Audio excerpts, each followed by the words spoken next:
So today I wanted to make a video about mental health, because it's something that I've found is cropping up quite a lot lately. People that I'm talking to, people that I'm seeing on a day-to-day basis. And it seems that there's quite a lot of people out there like struggling with mental health at the moment. So I just wanted to make a video and just talk about my own sort of tips that you guys can use to hopefully make you feel better. Okay, so the first tip that I've got for you is to literally just, like, I don't know about you, but I'm an overthinker. So I overthink everything. So when I get like a thought pop into my head, I'm thinking like, why am I thinking that? You know, I feel bad and I feel guilty if it's something nasty, for example, like if a nasty thought pops in my head and I'm like, why have I done that? And the best way to deal with that is literally just to either laugh at it and just be like, oh, like, why am I thinking like that? And then just literally just like laugh it off. Or just literally just accept it and just accept the fact that like we all get like demons in our head sometimes and they say like crazy shit, you know. Like for example, like I can literally be driving down a road and like all of a sudden it'll just be like, just drive off, like just kill yourself. And I know that sounds really extreme and some of you are probably watching it thinking like, fucking this girl's mad, but that's just me. That's just me. That is literally just me. And it's like, that's just how I am. My brain is weird like that. It will suggest very weird things like, you know, I don't know, weird shit all the time, you know. And like I'm walking through the park at night and it's like, you're gonna get attacked, or there's always like a negative thought sometimes like in my head. And I just laugh now. I just laugh it off and I'm like, fucking hell, seriously, like, really? I find it quite funny that my brain is that weird, because it's just a thought. And the thing is, like, we're all weird. People say things like, oh, you're weird. Well, we're all, in our own little way, everybody's got their own problems and their own, you could put everybody's got a personality disorder. If we're going to like go through your tick list and like, oh, do you get this symptom, do you get that symptom? Well, we're all going to tick some boxes, aren't we? Do you know what I mean? And I just think like, I've been on tablets, I've been on citalopram because I had like anxiety and stuff like that. That's what they put it down to, anxiety. You know, and they try and, like I say, I think the problem is we try and pinpoint stuff and we're like, we're always asking why am I feeling like that, why are we down, why are we unhappy? But the thing is, it's just an emotion. You know, you wouldn't try and pinpoint why you was happy. Like everyone's quite, I don't get it, I don't get this word happiness, because like people throw it around and they're like, oh, you should be happy. Well, what the fuck is happy? Like, do you know what I mean? Like, trying to find it is like the opposite of having it, if that makes sense. So if you just let things be, and that's it, you're happy. Like you feel much happier literally just living in the moment and just thinking, oh well, like a bit of a fuck it attitude, if you want to call it that, like the fuck it attitude, and just going, fuck it. Do you know what I mean? Like things aren't perfect. It's like, you know, your bills, whatever. I mean, financial struggles and stuff were the main issue for me. Like I was living with my ex and everything, and I don't want to sit here, I'm not going to sit here and slate him off, because at the end of the day that's not me, you know, but he wasn't very good with the financial situation. It was all very much down to me to try and fix anything that, like, if he fell behind, it was like my problem, you know, and my family would help me sort it out. So, you know, it was on my shoulders all the time. You know, they were coming out of my account, it was my problem, it was going to affect my credit score, etc. So there was a lot of financial stress on me during that time, and that's where my anxiety came from, was because I was just like never switching off, thinking, is that gone out, that's got to go out tomorrow, you know. And you're always looking at like how you can skimp and save, and I'm going shopping, I'm thinking, can I afford that, can I afford this, can I get that, or I don't know what's happening next week, you know. And it's shit, it's fucking horrible, but you know what? I've started to realise that it's just money. Like, it's paper.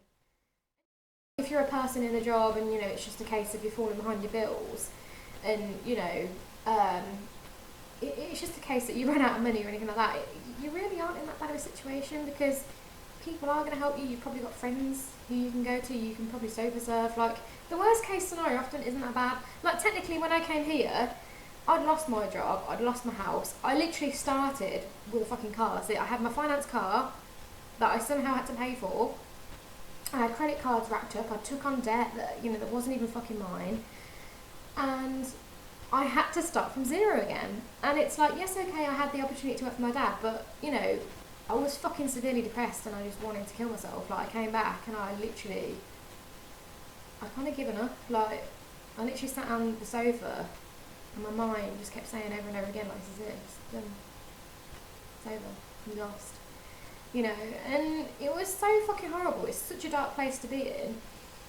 But the thing is, you know, you've got to, you can't because literally there's two options, isn't there? You either are going to end it or you're going to have to just try and carry on. And they're literally the only two options you have.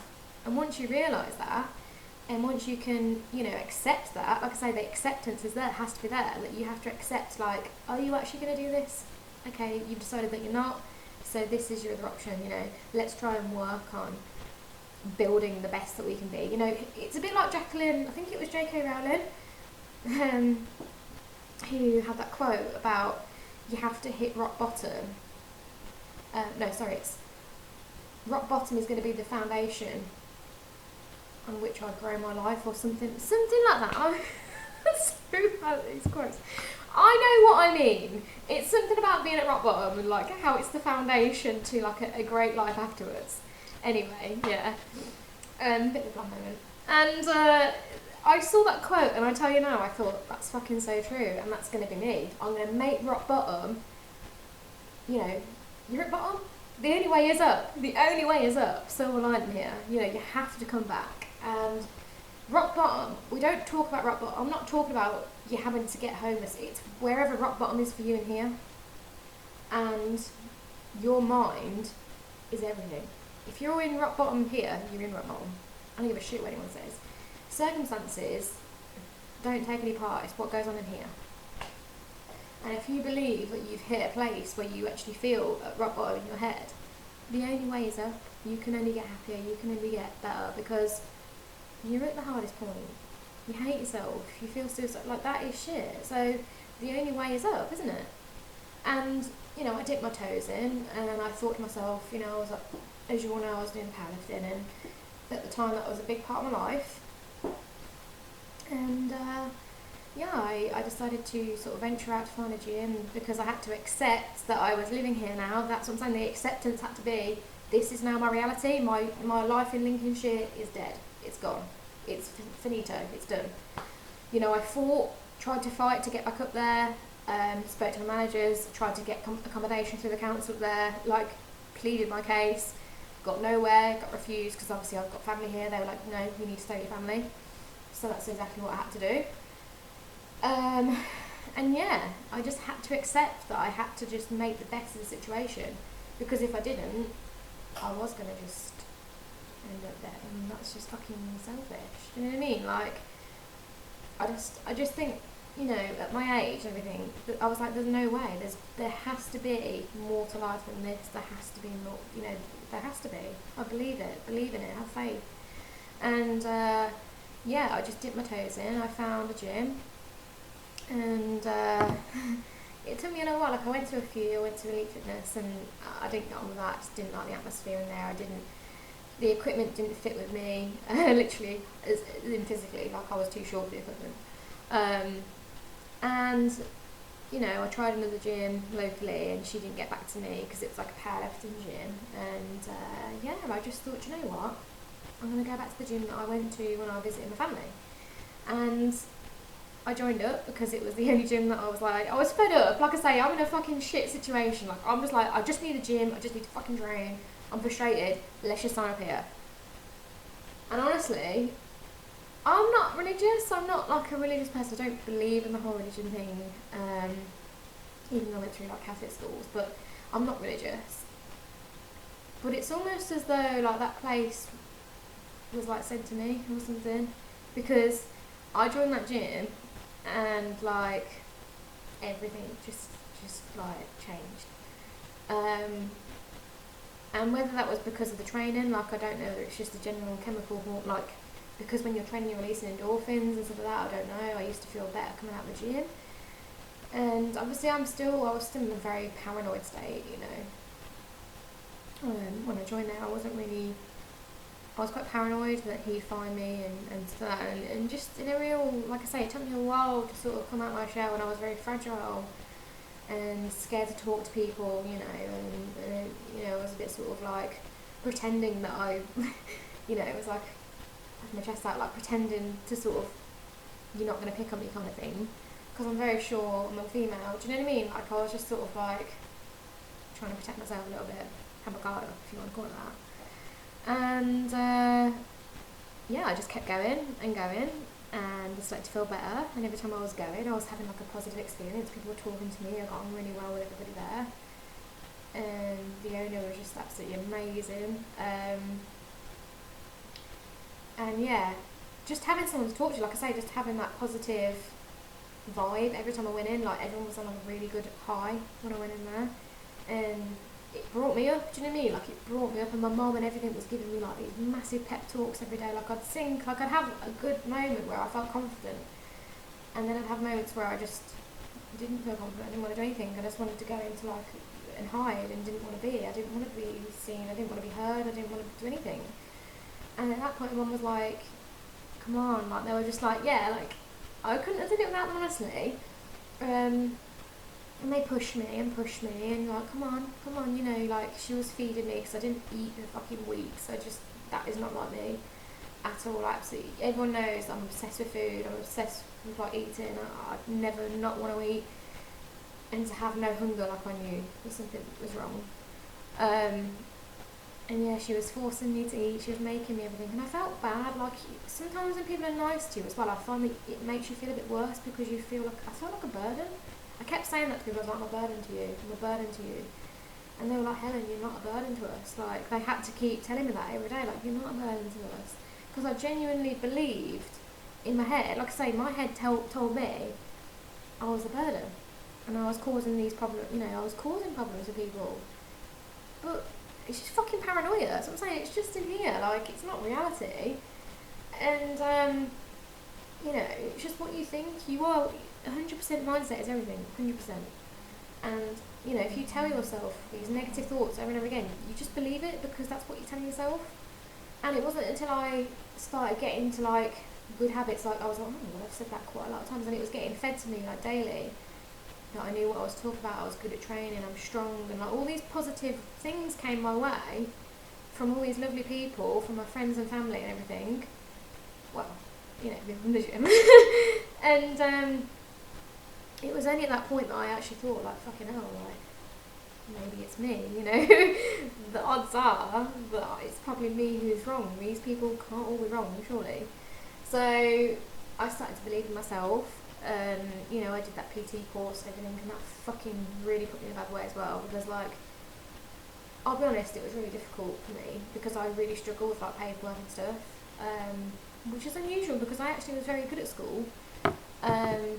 I know it's been a long time since then, but it was a big shock to me to have to go back into education and to sort of like be put in a classroom, and I felt very sort of out of place.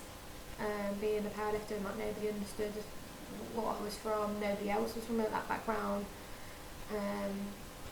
And yeah, I just felt really out of place, and it brought all those emotions back of not feeling good enough, of not feeling, you know, I wasn't confident. I didn't feel confident. I didn't feel adequate. Do you know what I mean? And I did it, and I fucking pushed through, and I really wanted to quit, and the only thing in my mind that kept me going was like that I could potentially work at this gym, like I could potentially like have a job doing what I love.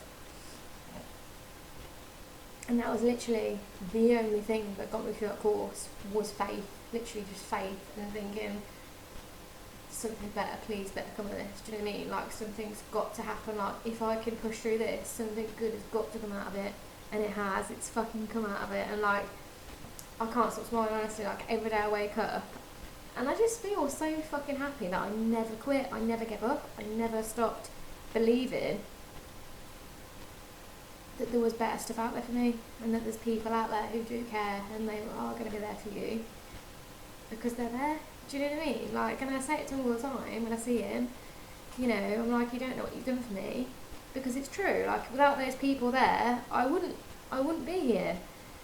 And, now I have my job at the gym and everything, and people say that I'm very smiling and happy and everything. But it's just because everything was so shit for a long time that sometimes, like, you have to go through the shit to appreciate the good. Do you know what I mean? Like, without going through shit, you don't appreciate it. You're spoiled. Because I was spoiled before. Like I say, as a teenager, I had everything for me. I was working with my dad, who paid me a good wage and everything. I was very advanced in my age.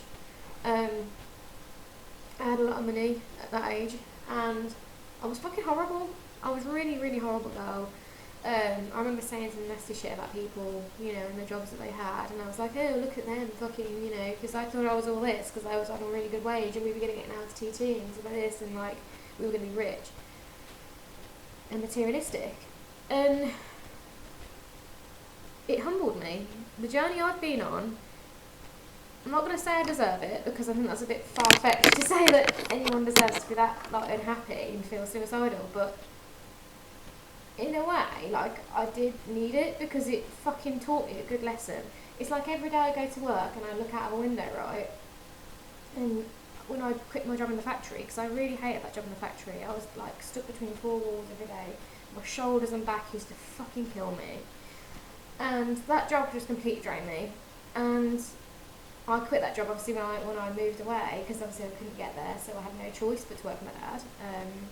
That was like the viable option was to go back there and to pay my bills and everything, and I'm eternally grateful for that. It's a fantastic option, it's a flexible, it's perfect.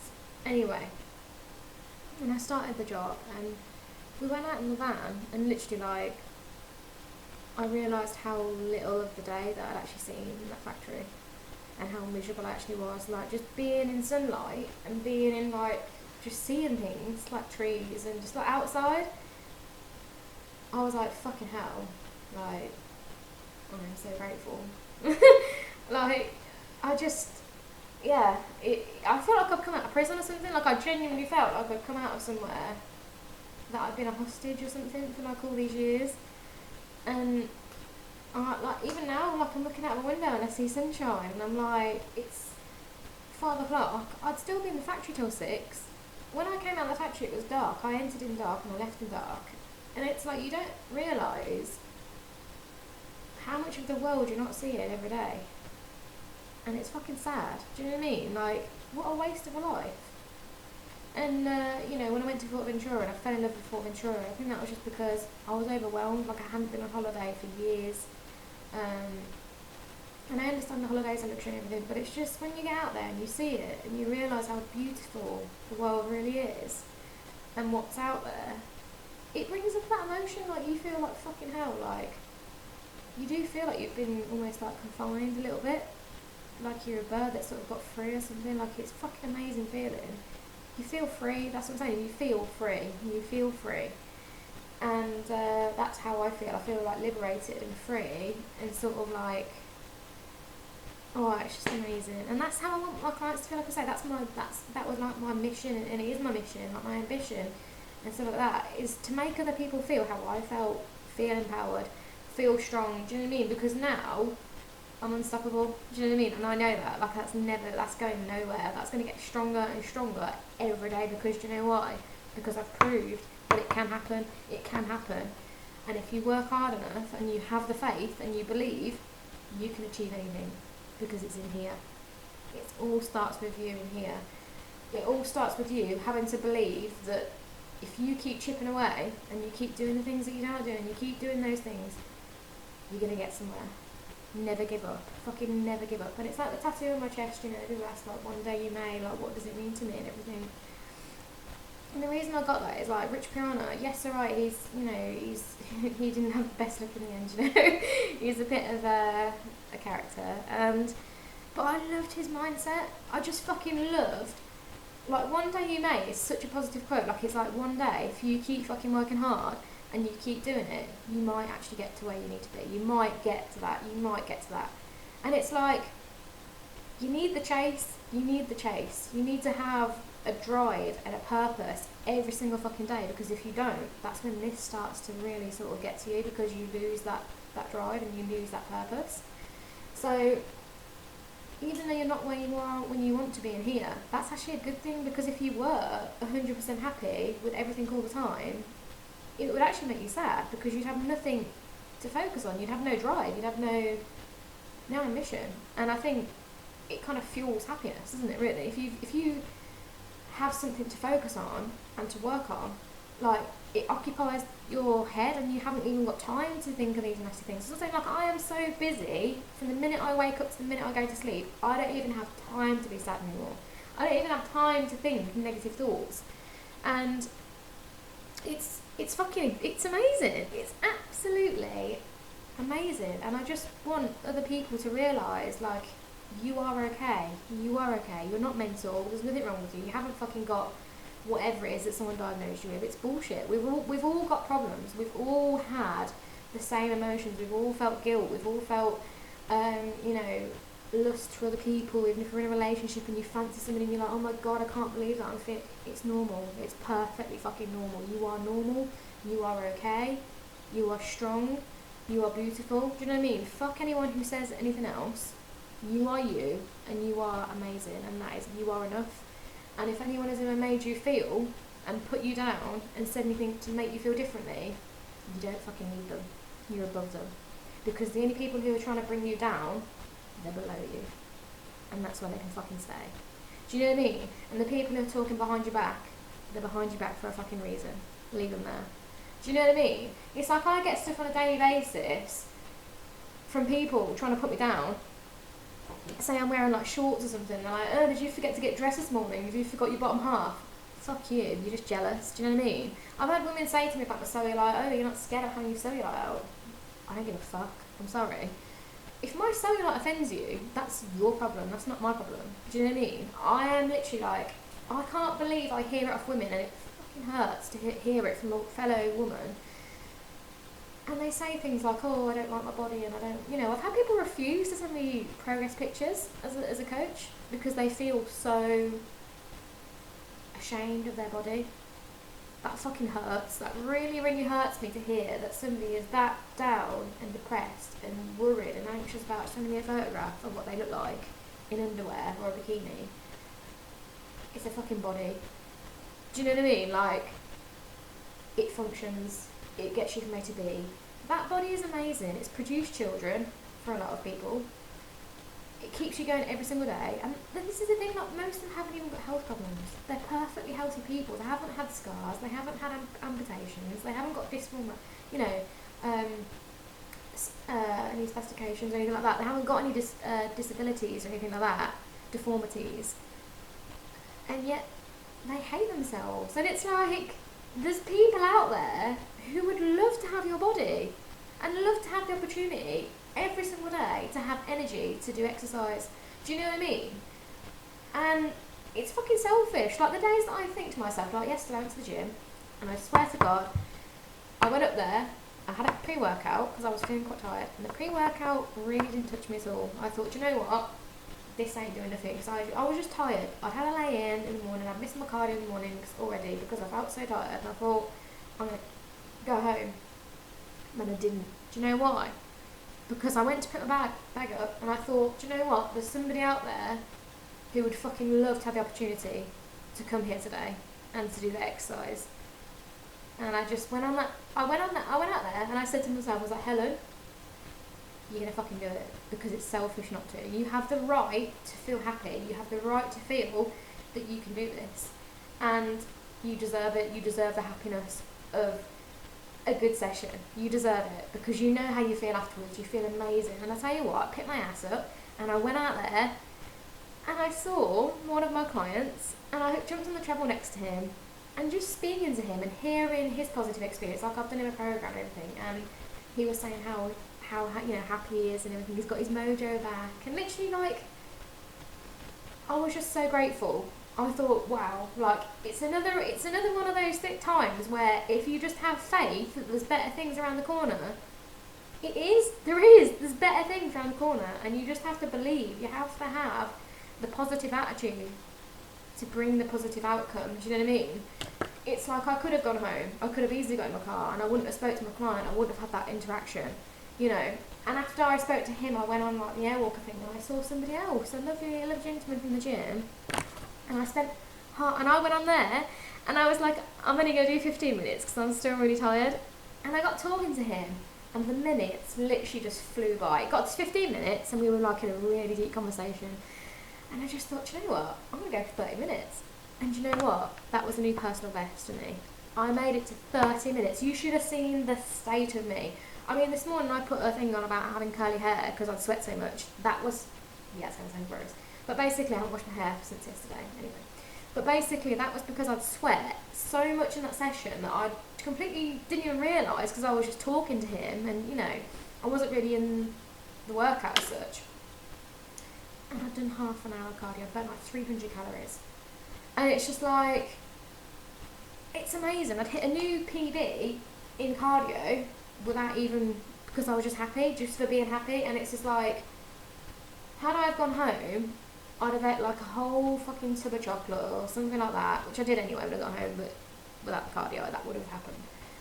And all I'm trying to say is that just believe, just have faith. Just have faith that if you don't give up and you just keep going and you do those things, that when you start and like when it is going to happen, good things do come to those who are persistent and consistent and keep going. And, you know, success, you know, it's just, it's so close. It's so fucking close. And it's like, it starts in here. You have to accept how you feel. You have to accept that you cannot be happy all the time. Do not ever, ever feel bad for waking up in a bad mood or for being tired or for being miserable or pissed off or angry. You have every single right to feel every single emotion at any point. There's nothing wrong with that. And there's nobody who can put you down for feeling like that. And they're saying, oh, you know, you're fucking miserable. Well, just ignore them because you're entitled to feel that way. And it's a temporary emotion. Everything is temporary. You know? And the way you feel now, if you're feeling down tonight, you might wake up in the morning and feel bad. Like, you just have to believe it. You just have to think, okay, I'm feeling like that now, but I might not feel like that tomorrow.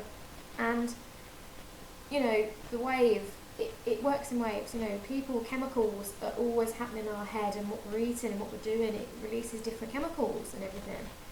We're just a big ball of chemicals, really, you know. And once you understand that, and you can accept that, and then you can accept that you aren't always in control of your thoughts and what comes in, but you are in control of what you react like, that's when change and the positive things can come. Because you can control how you react to a situation, you can control certain things, and once you control that, that's when you start making those changes. So yeah, I just thought I'd give you like a bit of a talk about my experience, and I really just hope, like, if this video can help like one person, then that's enough for me. Do you know what I mean? I'd be happy with that. And like I say to everybody, like, if anyone ever needs a shoulder to cry on, or someone to talk to, or advice and anything, I'm here for you. You know, available on the old social media, available in person. So yeah, if anyone ever gets down, like, trust me, I've been there. You know, I'm not trying to say I've had the worst life, because I haven't. I've had a very fucking good life, but I have been to what my rock bottom, you know, was for me, and I can tell you how I cope with that, and, you know, we can work together, and we can, you know, we can pull it, you know, you can help each other, because sometimes, you know, the only person who can help you is you. But sometimes you need just that little bit of a helping hand, and that's what I needed. I needed that gym. I needed to meet those people, because without them, you know, God knows what would have happened. You know, they enabled me to fix myself, and sometimes that's all you need, is just somebody just to help you, just to be by your side almost. And yeah, just don't expect to be happy all the time, because nobody ever is, and the person who says that they are is fucking lying. So, you know, people lie a lot, so don't believe shit. Bye.